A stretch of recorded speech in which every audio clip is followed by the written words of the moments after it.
أشهد أن محمد رسول الله.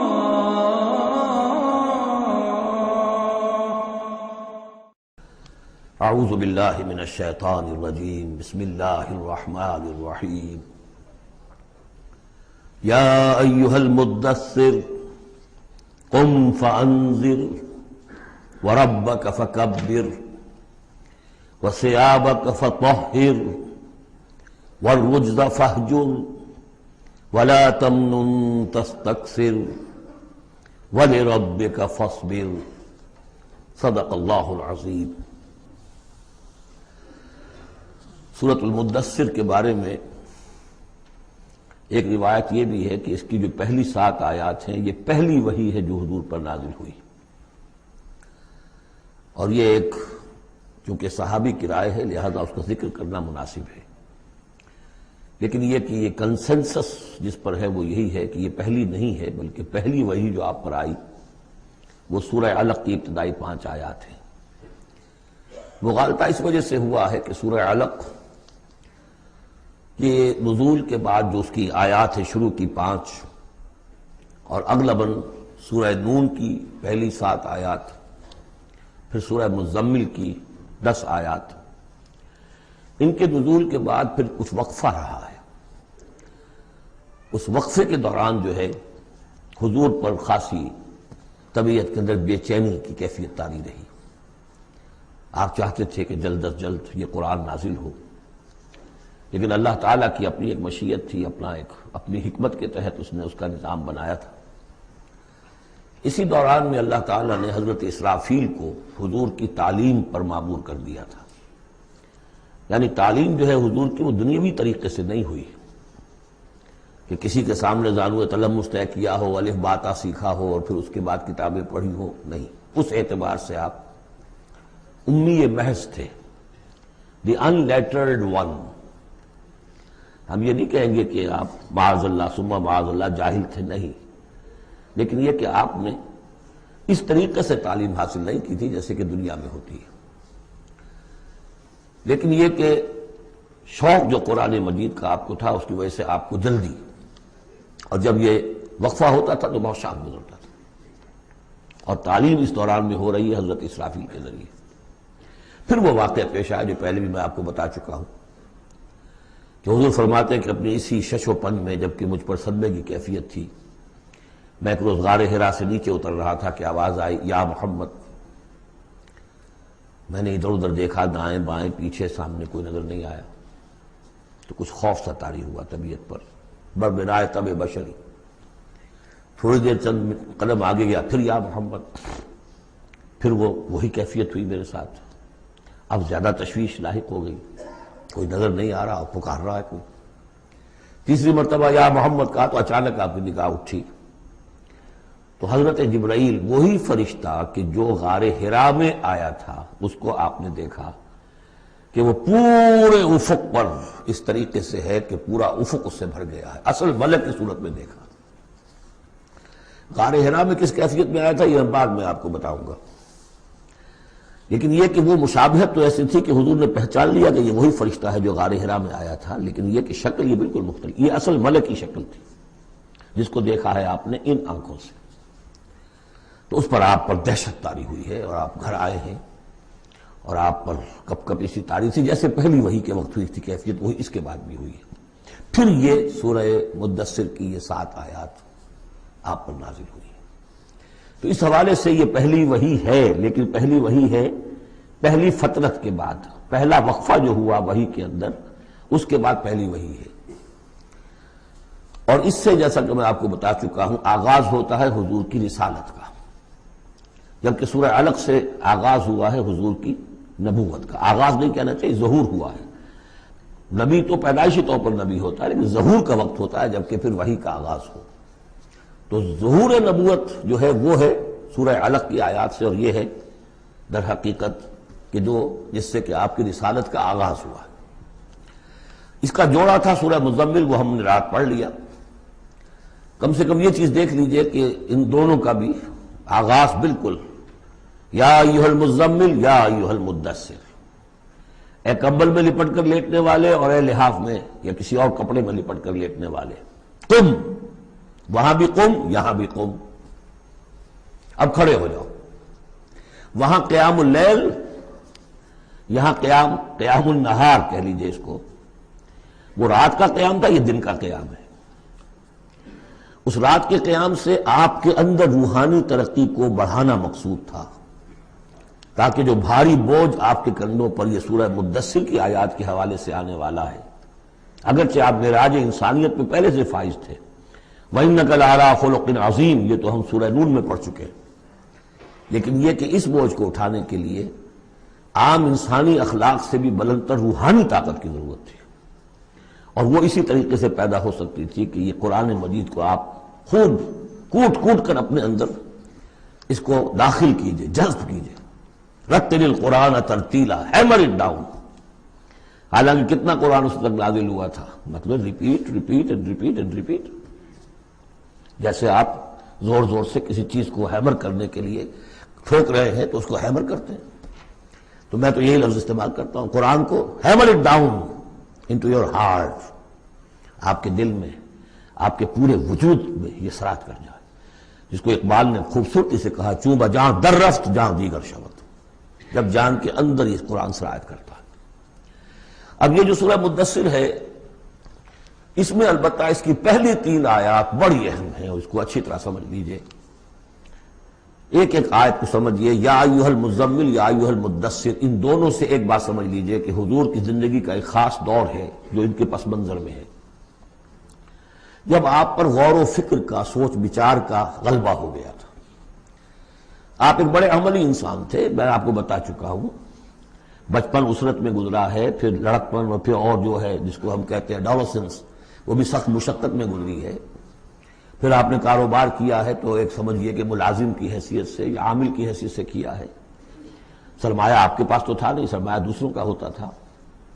پھر ایسا ہوا ہے کہ اللہ تعالیٰ نے حضرت خدیجہ رضی اللہ تعالیٰ عنہا کا جو رجحان پیدا کر دیا، شادی ہو گئی، تو کم سے کم یہ کہ دنیاوی اعتبار سے، مالی اعتبار سے آپ اب اطمینان بخش صورت پیدا ہو گئی۔ پھر آپ نے کاروبار کیا، کھل کر کاروبار کیا، لیکن اچانک حضرت عائشہ صدیقہ فرماتی جب آپ کی عمر شریف 40 برس کے لگ بھگ ہوئی تو آپ کے اندر خلوت گزینی محبوب ہو گئی، حبب الیہ خلا، ملنا جلنا اب طبیعت مائل نہیں ہے۔ پہلے ہم کہہ سکتے ہیں کسی طور سے ایکسٹروورٹ انداز بھی تھا، لیکن اب اس کا وہ بیلنسنگ پارٹ آ رہا ہے انٹروورٹ کا، اب غور و فکر اندرونی۔ میرے نزدیک ایک ہی فرد نوع بشر ہے جو کلیتاً بیلنسڈ ہے انٹروورٹ اور ایکسٹروورٹس کے درمیان، اور وہ محمد رسول اللہ ہے، ایک ہی۔ بہرحال اس پر جو دور آیا سوچ بچار کا، تو جو آپ غار حرا میں جا کر بیٹھتے تو کیا کرتے تھے؟ الفاظ حدیث میں آئے ہیں حضرت عائشہ سے جو منقول ہے، کانا یتحنس فی، وہاں کچھ عبادت کرتے تھے۔ اب عبادت کیا کرتے تھے؟ تو شارحین حدیث کا اس پر اتفاق ہے کہ کانا تحنس ہی تعبد ہی فی غار حرا التفکر والاعتبار، غور و فکر، سوچ بچار، یہ کیا ہے، معاشرے کی حالت کیا ہے، اخلاقی زوال کی انتہا ہے، اس پر غور و فکر۔ کہ اسی عرصے میں پھر وحی آئی، اس پر ایک اور، اس غور و فکر پر ایک تشویش، ایک بوجھ، ایک ذمہ داری کا احساس، یہ دو چیزیں جب مل گئیں تو اب آپ کی طبیعت میں جب کسی شخص کے اوپر اس طرح سے تفکر کا غلبہ ہو جائے، متفکر ہو جائے وہ، اور وہ پھر کہیں کمبل لیا لیٹ گئے، کہیں اور اسی طریقے سے، تو یہ جو سوچ بچار کا دور تھا اس کی گویا کہ تعبیر کی گئی، یا ایھا المزمل قم، اب کھڑے ہو جاؤ۔ یہ سوچ بچار کا دور اب ختم ہو جانا چاہیے، اب آپ کی عملی زندگی کا آغاز ہے۔ یا ایھا المدثر قم، وہ قیام اللیل، یہ قیام النہار۔ قیام النہار میں جو آپ کے ذمہ رسالت کی ذمہ داری ہے وہ کیا ہے؟ قم فانذر، خبردار کر۔ اس پر ہم بہت غور کر چکے ہیں کہ نبی کی دعوت کے لیے سب سے اہم اصطلاح یہی ہے، انذار۔ سورہ انعام سے شروع ہو گیا تھا، قل اوحی الی ھذا القرآن لانذرکم بہ ومن بلغ، کہہ دیجئے یہ قرآن مجھ پر وحی کیا گیا ہے تاکہ میں اس کے ذریعے سے تمہیں خبردار کروں۔ تو خبردار کرنا کہ یہ نہ سمجھو کہ بس یہ جیسے حیوانات ہیں یہاں پیدا ہوئے چرا چگا ختم ہو گئے نسیاں منسیہ ہو گئے. تم حیوان نہیں ہو، کچھ اور ہو. تمہارے اندر اللہ نے اپنی روح پھونکی ہے. عظیم ترین امانت کائنات کی جسے نہ پہاڑ اٹھا سکے نہ آسمان اٹھا سکے، وہ امانت ہے جو تم نے اٹھائی ہے. اور اس امانت کی جواب دہی ہے، ذمہ داری ہے، اس کی اکاؤنٹیبلٹی ہے. تمہیں سب کو مرنے کے بعد اٹھا لیا جائے گا. وَاللَّهِ لَتَمُوتُنَّ كَمَا تَنَامُونَ ثُمَّ لَتُبْعَثُنَّ كَمَا تَسْتَيْقِظُونَ ثُمَّ لَتُحْسَبُنَّ بِمَا تَعْمَلُونَ ثُمَّ لَتُجْزَوْنَ بِالْإِحْسَانِ إِحْسَانًا وَبِالسُّوءِ سُوءًا وَإِنَّهَا لَجَنَّةٌ أَبَدًا أَوْ نَارٌ أَبَدًا. یہ ہے انذار. نبی کی دعوت کا نقطۂ آغاز انذار آخرت. لیکن اس کا ہدف کیا ہے؟ اس کا ہدف جو ہے کوئی خانقاہی نظام بنانا نہیں ہے. اس کا ہدف صرف کوئی تعلیم و تعلم کا نظام قائم کرنا نہیں ہے. ہدف کیا ہے؟ ربک فکبر، اپنے رب کو بڑا کرو. کیا مطلب ہے؟ رب تو بڑا ہے، کیا بڑا کریں گے؟ اس کی بڑائی مانی نہیں جا رہی، اس کے خلاف بغاوت ہے. ظہر الفساد فی البر والبحر، اس کی بڑائی منواؤ، اس کی بڑائی نافذ کرو. اسی کے لیے یہی لفظ ہے، وہ نیوکلیس ہے جس سے کہ پھر سمجھئے بیج ہے یا گٹھلی ہے جس سے کہ تمام الفاظ نکلے ہیں. اقامت الدین، دین کو قائم کرو. لِیُظْہِرَهُ عَلَى الدِّینِ کُلِّهِ، تاکہ اس دین حق کو تمام کے تمام نظام دین پر، نظام زندگی پر نافذ کیا جائے، غالب کیا جائے. مختلف اصطلاحات ہیں. لِتَکُونَ کلمۃ اللہ العلیٰ، تاکہ اللہ کی بات سب سے اونچی ہو جائے. وَیَکُونَ الدِّینُ کُلُّهُ لِلَّهِ، دین کل کا کل اللہ کے لیے. یہ سب کیا ہے؟ تکبیر رب. وَرَبَّكَ فَكَبِّرْ. تو یہ تین آیتیں اس اعتبار سے کہ حضور کا ایک خاص دور، تدبر، تفکر، پھر فکر مندی، یہ بھی بتا دیا تھا ورقہ ابن نوفل نے. اب دیکھیے انہیں صحابی نہیں سمجھا جاتا. کیوں؟ کہ ان کا انتقال فوراً ہو گیا تھا. اس کے بعد جب رسالت کا حکم آیا ہے اس وقت وہ موجود نہیں تھے. تصدیق کی ہے انہوں نے، نبوت کی تصدیق کی ہے. ان کا یہ وہی ناموس ہے. جب حضرت خدیجہ لے کر گئی حضرت ورقہ کے پاس کہ عمزاد میرے چچا کے بیٹے، ذرا دیکھیے یہ آپ کے بھائی کو کیا ہوا ہے، کیا تجربہ انہیں پیش آیا ہے. وہ کہا کیا تم نے دیکھا؟ آپ نے بیان کیا کہ ہاں یہ وہی ناموس ہے جو موسیٰ پر اور عیسیٰ پر نازل ہوا تھا، اور کاش کہ میں اس وقت تک زندہ رہوں جب تمہاری قوم تمہیں اس شہر سے نکال دے گی. تو اتنے پریشان ہوئے حضور، حیران ہوئے. اب مخرجیہم، کیا وہ مجھے یہاں سے نکال دیں گے؟ توقع نہیں. وہ تو مجھ سے بڑی محبت کرتے ہیں، میرے قدموں تلے اپنی نگاہیں بچھاتے ہیں، ہر جگہ مجھے خوش آمدید کہا جاتا ہے، کیسے ممکن مجھے نکال دیں گے؟ کہا کہ نہیں، یہ پیغام جس کے ذمے بھی آیا ہے اس پیغام کا پہنچانا، اس کی قوم اس کی دشمن ہو جاتی ہے. تو اب یہ تشویش ہے نا حضور کو. یہ دور ہے در حقیقت یا ایھا المزمل قم یا ایھا المدثر قم. اب یہ جوڑے ہونے کا کانسیپٹ بھی سامنے ہو گیا. وہ قم اللیل ہے اور یہ قم فی النہار ہے. یہاں دعوت اور رسالت کا معاملہ ہے، کیونکہ ان آیات کے نزول سے قبل ابھی آپ کو اپنی دعوت کی تبلیغ کا حکم ملا ہی نہیں تھا. تو چونکہ ورقہ ابن نوفل کا انتقال ہو گیا، ان کا شمار جو ہے صحابہ میں نہیں ہوتا. اب اس کے بعد مزید جو آیات ہیں، وَثِيَابَكَ فَطَهِّرْ، اپنے کپڑوں کو پاک کر رکھنے کا اہتمام کیجئے. اب ان کی بہت صوفیانہ طرز پہ بھی تعبیر کی گئی ہے. ثیاب سے مطلب جو ہے وہ کپڑے نہیں ہے صرف، بلکہ دل بھی ہے. وَالرُّجْدَ فَاجُر، ہر قسم کی گندگی سے، گندگی ظاہری ہو اور یا باطنی ہو. باطنی گندگی ہے کہ اللہ کے سوا کسی اور سے لو لگی ہوئی ہو، اس شرک کو اندر سے کاٹیے، اور کوئی نجاست ہے تو اس کو باہر سے صاف کیجئے. وَلَا تَمْنُنْ تَسْتَكْثِرْ، اور دیکھیے ایسا نہ کیجئے کہ کسی پر احسان دھرے کہ آپ کو جواب میں اس سے بھلا خیر کوئی ملے. آدمی کرتا ہے میں دے رہا ہوں یہ ملے گا واپس، یہ بھی کبھی دے گا. آپ اس کو زیادہ چاہنے کی توقع بھی نہ دیجیے. یہ تو عام ترجمہ کیا گیا ہے، لیکن مجھے پسند ہے جو مولانا اصلاحی صاحب نے ترجمہ کیا ہے. وَلَا تَمْنَنْ، منن کے معنی توڑنے کی بھی ہوتے ہیں، کاٹ دینا. وَلَا تَمْنُنْ، دیکھو اپنی اس جد و جہد کو، اپنی اس جو بھی آپ کے ذمہ فرض منصبی عائد کیا گیا ہے اس کے ضمن میں اپنی کوشش کو منقطع نہ کر دینا. جو بھی حالات ہوں جاری رکھنا. تستکثر، بہت بڑے نتیجے نکلیں گے انشاءاللہ. کثرت کے ساتھ آپ کو وقت تو لگے گا، لیکن یہ کہ پھر آپ کا جو ہے بول بالا ہوگا۔ وَلِرَبِّكَ فَاصْبِرْ، اور اپنے رب کے لیے صبر کیجیے۔ اور یہ میں عرض کر چکا ہوں، صبر کے ساتھ لام آ جائے تو انتظار کیجیے، اپنے رب کے حکم کا انتظار کیا کیجیے، جو بھی حکم آئے اس پر عمل کیجیے۔ یہ 7 آیات ہیں۔ تو یوں سمجھیے کہ اس سورت کا ایک خاص جو ہے مناسبت قائم ہوتی ہے سورہ علق سے۔ اس سورت کے بھی 3 حصے ہیں، کل ہم دیکھیں گے انشاءاللہ۔ اس سورت کے بھی 3 حصے ہیں۔ پہلے حصے میں تو حضور سے یہ خطاب آ گیا، مکمل ہو گیا 7 آیات میں۔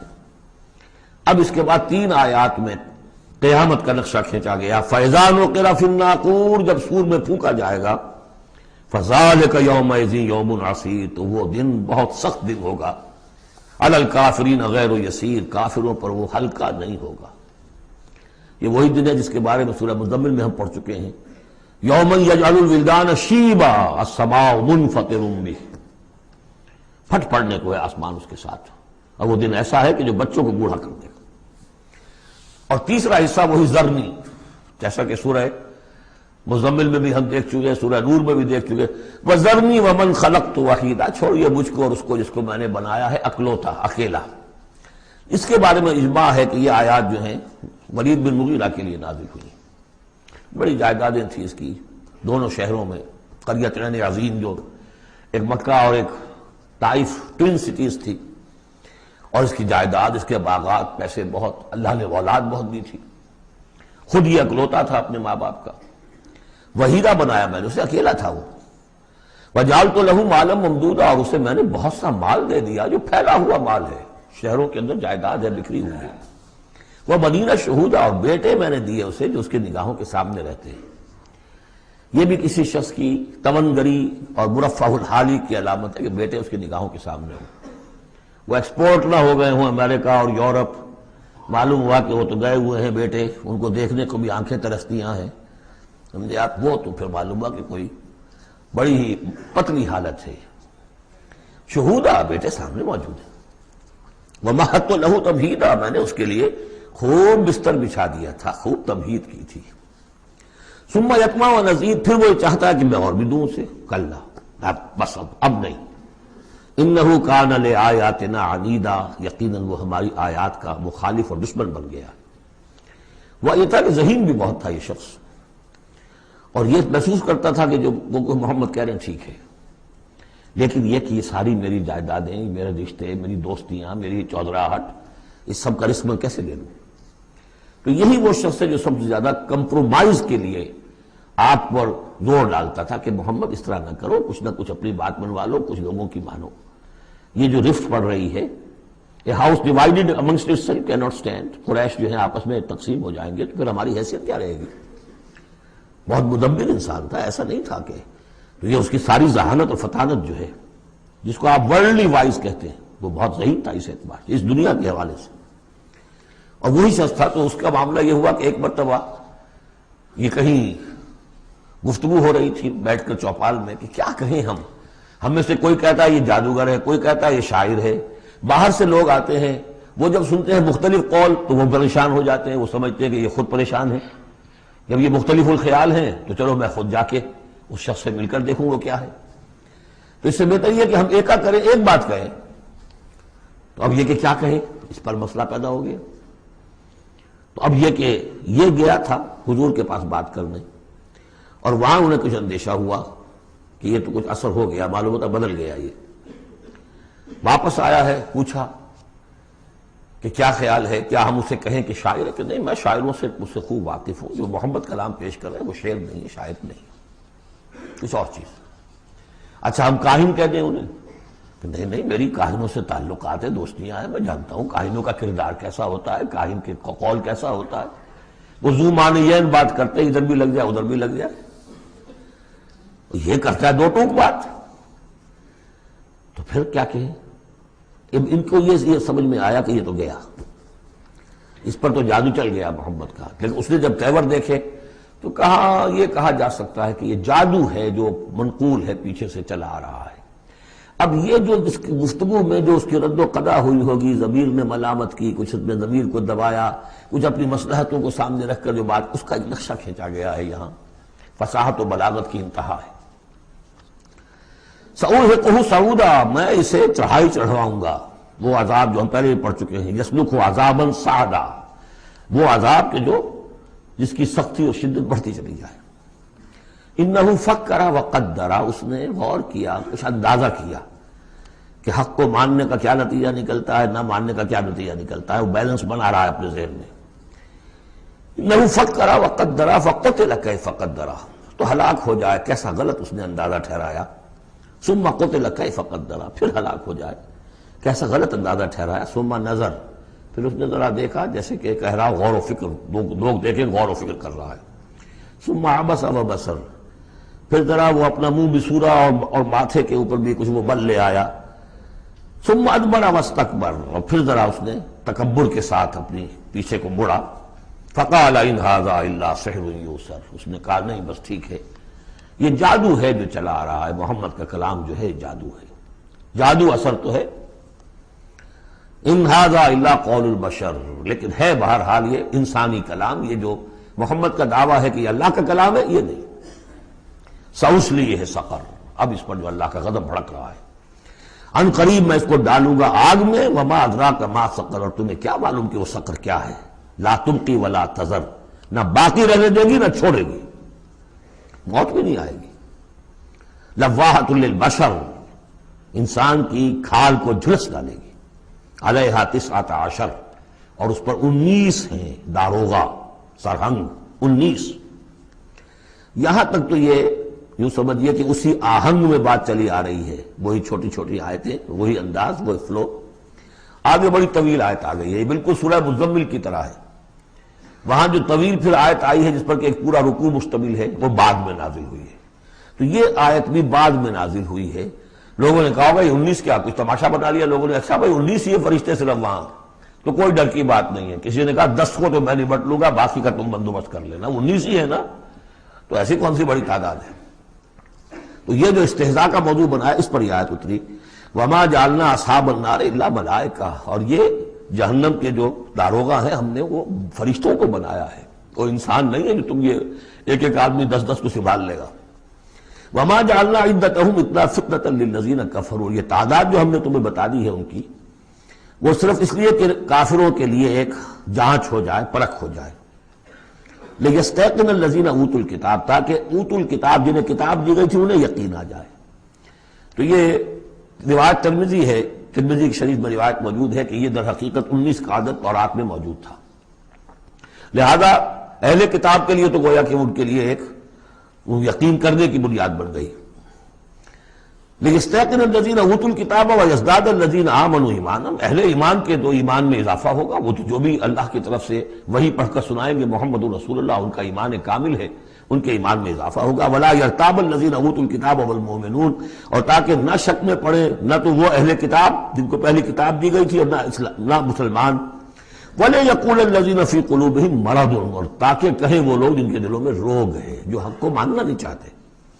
والکافرون، اور کافر جو طے کر چکے ہیں کہ ہم نے کسی صورت ماننا ہی نہیں ہے۔ ماذا اراد اللہ بہذا، مسئلہ یہ کیا اللہ نے 19 کا اعداد کر کے کیا مراد ہے اس سے۔ کذالک یضل اللہ من یشاء، اسی طرح اللہ تعالیٰ گمراہ کر دیتا ہے جس کو چاہتا ہے، ویہدی من یشاء، اور ہدایت دیتا ہے جس کو چاہتا ہے۔ وما یعلم جنود ربک الا هو، اور تیرے رب کے جو لشکر ہیں انہیں تو کوئی جانتا ہی نہیں سوائے اس کے۔ وما ہی الا ذکری للبشر، اور یہ جو آیات قرآنیہ ہیں، یہ مؤنث آیا ہے تو آیات کے اوپر اس کو لے جائیے، یہ کچھ نہیں ہے سوائے اس کے کہ انسانوں کے لیے یاد دہانی ہے، نصیحت ہے، تذکیر ہے، تذکرہ ہے۔ اب یہ 31ویں آیت تھی کہ جو اتنی لمبی تھی، وما جعلنا اصحاب النار الا ملائکہ سے شروع ہو کر یہ صاحب بتا رہا ہے کہ اس کا اسلوب مختلف ہے، یہ یا مدنی دور کی ہے یا یہ کہ بہرحال یعنی یوں سمجھیے کہ ہجرت سے متصل قبل کی، جیسے وہ آیت میں آپ کو بتا چکا ہوں۔ اب یہاں سے پھر وہی آہنگ شروع ہو رہا ہے جو پہلے تھا۔ کلا والقمر واللیل اذ ادبر والصبح اذا اسفر انہا لإحدی الکبر، کیوں نہیں، قسم ہے چاند کی، اور قسم ہے رات کی جبکہ وہ پیٹھ موڑے، پیٹھ پھیرے جانے لگے، والصبح اذا اسفر، اور قسم ہے صبح کی جبکہ وہ روشن ہو جاتی ہے، روشن کر دیتی ہے۔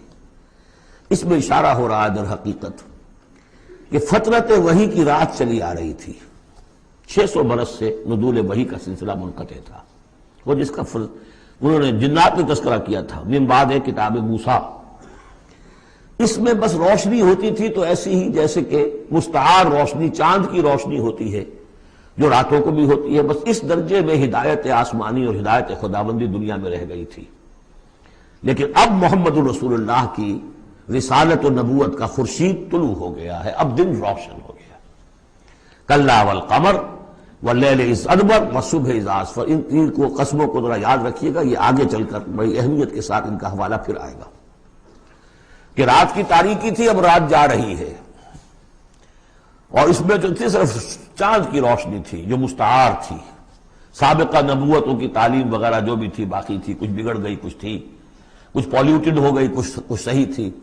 اب سورج طلوع ہو گیا، والصبح اذا اسفر انہا لإحدی الکبر، اور اب یہ ایک بہت بڑی باتوں میں کی ایک بات ہے، نبوت محمدی کو معمولی بات نہیں، رسالت محمد انہا لإحدی الکبر نذیرا للبشر، خبردار کرنے کے لیے انسانوں کے لیے، لمن شاء منکم ان یتقدم او یتأخر، جو بھی تم میں سے چاہے کہ وہ آگے بڑھے یا پیچھے رہ جائے۔ ابو بکر آگے بڑھے، ابو لہب پیچھے رہ گیا، ہمیشہ کے لیے پیچھے رہ گیا۔ حمزہ اور عمر ذرا تھوڑی دیر کے بعد آ گئے، درجات ہیں۔ لمن شاء منکم ان یتقدم او یتأخر، جو بھی تم میں سے چاہے تقدم کرے، آگے بڑھے، صدیقیت کا مقام حاصل کر لے، جو شخص چاہے ذرا اور تھوڑی دیر انتظار کر کے آئے گا، والذین تبعوہم بإحسان کے درجے میں آئے گا، سابقون الاولون کے درجے سے نکل جائے گا۔ اور پھر کیا کہ اس کے بعد ایسے بھی ہوں گے کہ جن کو بالکل ہمت ہی نہیں ہوگی، وہ واقعتاً مستقل طور پر کفر میں رہ گئے۔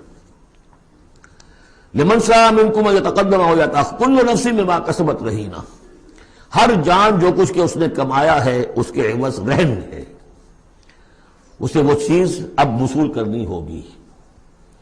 الا اصحاب الیمین، سوائے ان کے کہ جو داہنے والے ہوں گے، جنہیں دیا جائے گا ان کا اعمال نامہ داہنے ہاتھ میں۔ فی جنات یتساءلون، وہ جنتوں میں ہوں گے، ایک دوسرے سے پوچھتے ہوں گے، عن المجرمین، گناہ گاروں کے بارے میں، ما سلککم فی سقر، تم لوگوں کو کس چیز نے جہنم میں ڈالا، تم لوگ کیوں اس جہنم کے اندر پڑے؟ قالوا لم نک من المصلین، وہ کہیں گے کہ ہم نہیں تھے نماز پڑھنے والے، ولم نک نطعم المسکین، اور ہم نہیں تھے مسکین کو کھانا کھلانے والے، وَكُنَّا نَخُوضُ مَعَ الْخَائِضِينَ، اور ہم تو ایسے ہی بس مذاق ہی میں لگے رہے، باتوں کے بال کی کھال اتارتے رہے، ہم نے سنجیدگی سے سوچا ہی نہیں۔ وَكُنَّا نُكَذِّبُ بِيَوْمِ الدِّينِ، اور سب سے بڑھ کر یہ last but not the least, ہم جزا و سزا کے دن کا انکار کرتے رہے، حتی اتانا الیقین، یہاں تک کہ موت کا وقت آ گیا۔ فما تنفعهم شفاعت الشافعین، تو اب ان کے لیے ہرگز دفع بخش نہیں ہوگی شفاعت کرنے والوں کی کوئی شفاعت۔ فما لهم عن التذکرۃ معرضین، تو کیا ہو گیا ان کو، یہ تذکرہ، یہ ذکر، یہ قرآن جو محمد پیش کر رہے ہیں صلی اللہ علیہ وسلم، اسے اعراض کیوں کر رہے ہیں؟ کانہم حمر مستنفرہ، حمر مستنفرہ، ایسے ہیں کہ جیسے یہ گدھے ہیں جو بدک گئے ہیں۔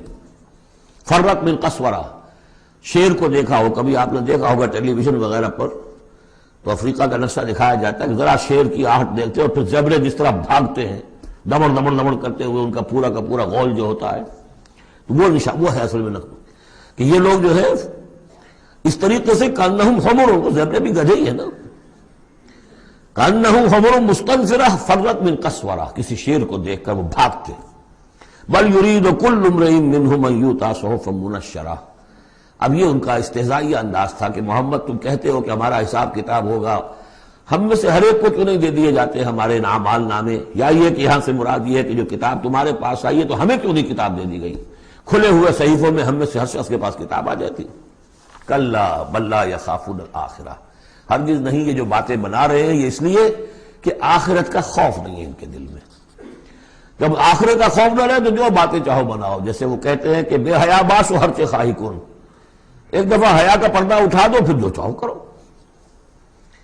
کلا انہ تذکرہ، ہرگز نہیں، یہ تو بس ایک یاد دہانی ہے، نصیحت ہے۔ فمن شاء ذکرہ، جو چاہے اس سے نصیحت اخذ کر لے۔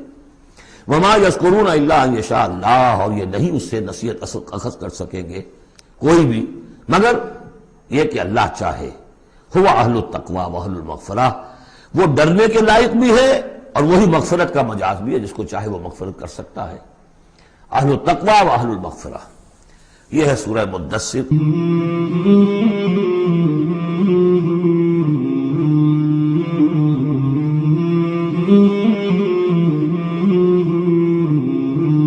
مولاي صل وسلم دائما أبدا على حبيبك خير الخلق كلهم، مولاي صل وسلم